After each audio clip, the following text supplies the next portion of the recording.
I'd love to hear how you even came to meet Jeff Buckley, and then we'll take it from there.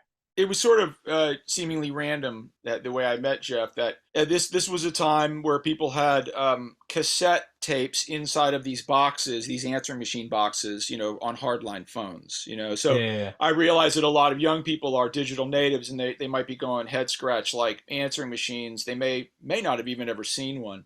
So yeah, you had your cassette tape, loaded answering machine. But I met Jeff's girlfriend at that time, Rebecca, on the street because she was walking around with one of her friends who I knew. He was a musician. So I sort of just went out to say hi to him, and then I met her, and then Wow. he told her I was a drummer, and then and then she got my number, and then that number got passed on a piece of paper to Jeff, and then Jeff picked up the hard line and called me and left a message on a cassette, on a cassette tape that I happened to hit rewind and listen to, Mm, and then called him back and probably left a message on his answer machine, that kind of sure. thing. Now, So where was he in his career at this time?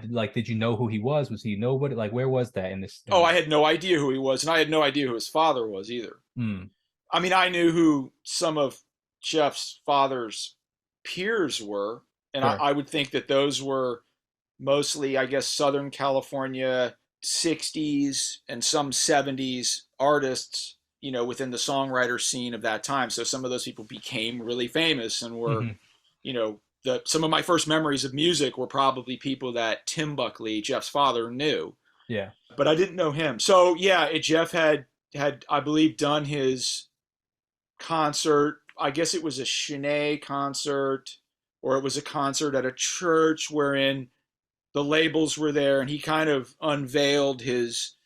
It was a solo performance, I think, before I knew him, and he sort of unveiled his all the different things that he had, like Hmm. his voice, his guitar playing, his interpretation to songs.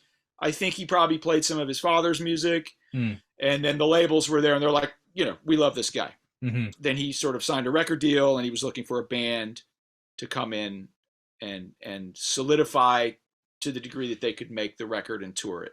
Sure. No, very interesting. So so much of they say being at the right place at the right time, but to some degree also like was the friend that you met a musician, Jeff Buckley's girlfriend's friend, or was it just a friend in New York? Yeah, he was a musician. Well, here's an example. I was interning at Philip Glass's studio on Broadway as like a recording assistant, Mm-hmm. which only lasted a little while, but I was learning a little bit about how to just like spool up some tape on a 24 track Studer machine and stuff like this. Like, and then like being present for a recording session and just seeing what's happening while also being hired on, sometimes to go into these same studios and Sure. record Sure. as a drummer. But I was in there, and so I met this guy named John Moran, who I believe was probably signed to Philip Glass's label, like Okay. Glassnote or something. He might have been signed, or he had affiliation probably with Philip Glass and the studio and the record label and the people that worked there. So he was a composer. I think he's a bit more on the avant-garde side of things. As Philip Anyways, Glass was. yeah, yeah. So I mean, I knew him through connections related to my internship, Sure. which is very strange but true. Well, so that's my point actually is the fact that like, a lot of times people say that it's like, a lot of the industry and the relationships or making something in the industry, making it in the industry is being at the right place at the right time. But I would argue, and based on the 115 conversations I've had in these interviews, is that it's being at the right place. Like the other quote is, like you create your own opportunities to some degree, if that makes sense. Like in the sense Yeah. of like the only reason you happen to meet Jeff Buckley's girlfriend who got you on the studio or on the the gig with Jeff, well, because you were putting yourself out there and you were in the studio trying to learn and work and Yeah. whatever the case is. Like it's like you make your own luck essentially. Like opportunity comes to those who are putting themselves out there, if that makes sense, as opposed to like, Yeah. oh, I'm just going to sit around and hopefully something happens. No, you were actively pursuing something, and that's when that luck happened to come, if that's what you want to call it. You know what I mean? Yeah. I think the idea of luck, let's say this, that both the idea that you create your own luck or you create your own opportunities. Let's say that's a narrative, and then let's say that I guess the other narrative would be, you don't create your own opportunity, you're just lucky. Exactly.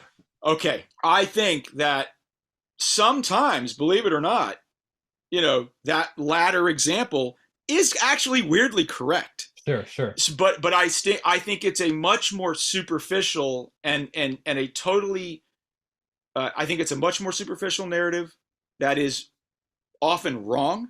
Sure. And in addition to that being often wrong, it's often wrong because it's misleading. Yeah. It's like it tells more lie than it does truth. Yeah. Even though it can sometimes be true that someone is simply lucky. Yeah. Okay. The other narrative, which is you create your own opportunity. Let's not even talk about luck. Exactly. That is a way, way deeper sort of narrative that's based off. It's maybe not always right, Yeah. but there's a way in which you can use that narrative to probably make it eventually always right. Yeah. And the way that works for me is if you shift your view toward this type of lifestyle, which says Mhm. every single thing that happens for me, not for someone else, but for me, I'm going to take that as an opportunity. Everything, Sure. even something that seems like it hamstrung me and absolutely devastated me or crushed me, I'm still going to take that and put it into the gas tank of where I'm trying to go. Yeah. And 100%. so that is the thing I think that's the thing I think they talk about. There's a lot of ancient literature that talks about this from many different cultures. I think it might be worded differently, of course, Sure, sure, sure. but I think that's well represented throughout history as a kind of a foundational principle that it's supporting of both the individual and it's supporting of the society and the collective. Yeah.